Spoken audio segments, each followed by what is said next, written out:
Hi there, Kasama Lee here. Let's have a little chat about Zestimate, shall we? You want to stick around and watch this video.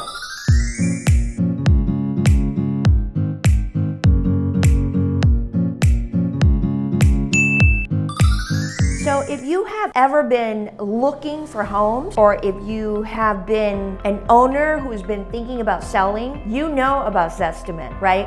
Zestimate is a product that is hosted by Zillow, and I'm sure you've heard of Zillow as well. So this little talk that I'm having with you is not a bash on Zestimate, but it's more of a statistical explanation of what and how Zestimate, was actually conceived and how it's being used. I will tell you as a real estate agent. Now, I am one real estate agent, so I'm not here speaking on behalf of hundreds and thousands of real estate agents that's out there of their opinion of the Zestimate. I am speaking from my personal subjective opinion based on my years of experience in real estate and what's Zestimate and how it has played into the realm of, what is the property value. So I will tell you that Zestimate can be a hit or miss. Sometimes it's right on, sometimes not so much. Sometimes it's really way off. And when it's really way off, especially when it's giving a number, a Zestimate number that is higher than what the market can bear, it can be a hindrance to us as real estate agents, because we're the ones,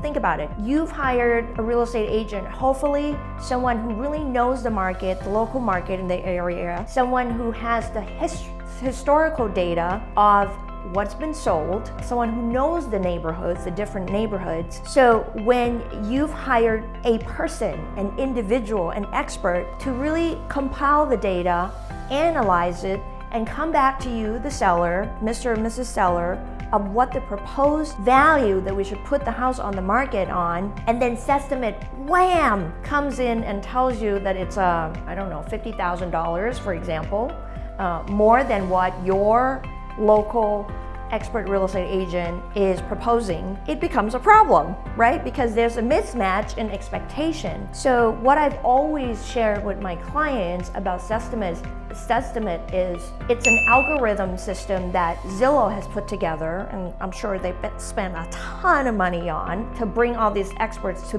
build this mechanism, right? To kind of really generate these numbers out for each property. So there's some great calculations, I'm sure, that went into it, but sometimes it's off. And I'm gonna give you 3 specific reasons why the Zestimate number can be off. First of all, if there has not been a lot of turnovers in that specific community, let's say it's a townhouse community, it's a gated community, for example, or if it's a community that just hasn't had a lot of people selling recently, like in the past year, for example, or maybe one home sold, but it's not comparable to your property, Zestimate is not going to have the most updated numbers to work with. Does that make sense? This is where you're going to need to rely on your real estate agent to really look at maybe outside that community or reach beyond that to find a more comparable number. In that case, Zestimate number could be low. So, and for example, I live in the city of American Canyon. We have about 6,000 homes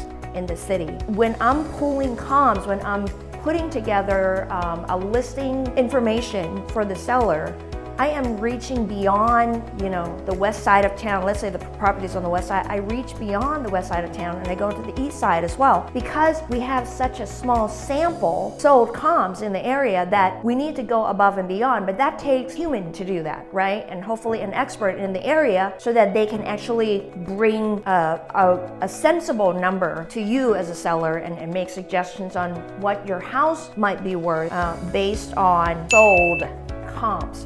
Okay, that's what we call it. That's our lingo, sold comps, and it stands for sold comparables, properties that are comparable to your property.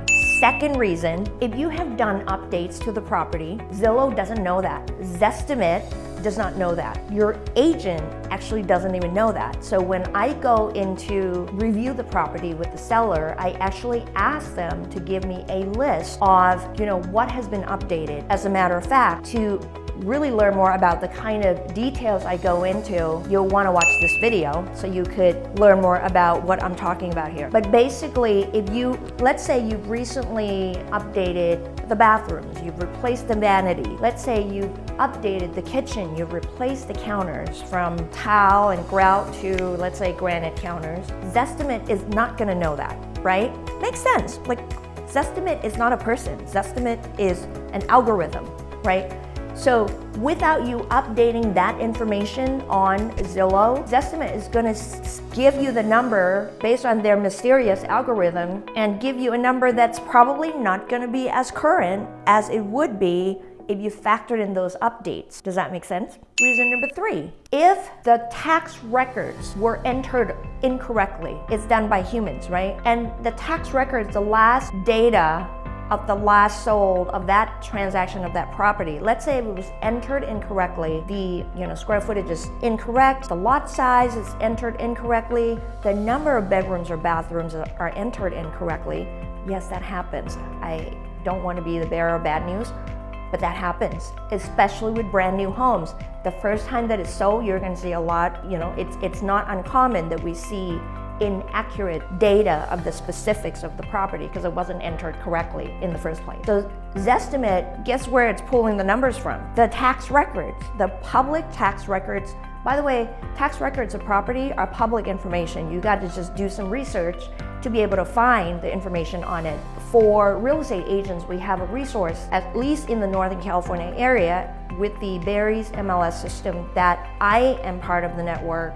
It's called CoreLogic. And that's where we get the public tax records of each property. That's how we pull up tax records. So if the tax records, the source of the data is incorrect, it's really not Zestimate's fault, but it has no way of knowing, just like the updates that I discussed earlier.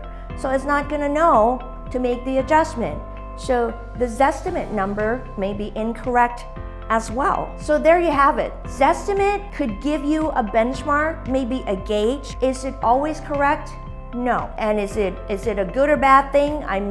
That's not what I'm here to say at all, but I think it's important for you to be educated and equipped and informed to understand that don't just type in your home address, look at the Zestimate value and go, my house is worth $200,000 more than the neighbor or the other house on the other side of town or whatever the number is, okay? This is why you need to get to the reliable source to get a more accurate and more realistic number, especially if you're looking to sell or if you're looking to refinance, because ultimately it's the appraiser, human being, that needs to actually come in with that number. Zestimate does not replace what the appraiser would do because they actually have to compile a comprehensive, it's like pages and pages and pages of report to really justify the value of the property. Now, I'm gonna leave you with this tool. This is my complimentary gift to you, okay? If you would like to be able to get a periodic update of your property value, okay, you can just click the link below here and enter your property information. What will happen then is we will send you an invitation to be able to connect you to a very reliable tool that I use for the value of my homes, okay, but it's an automated thing, so you don't have to talk to me if you don't want to. If you want to, I'm available as well.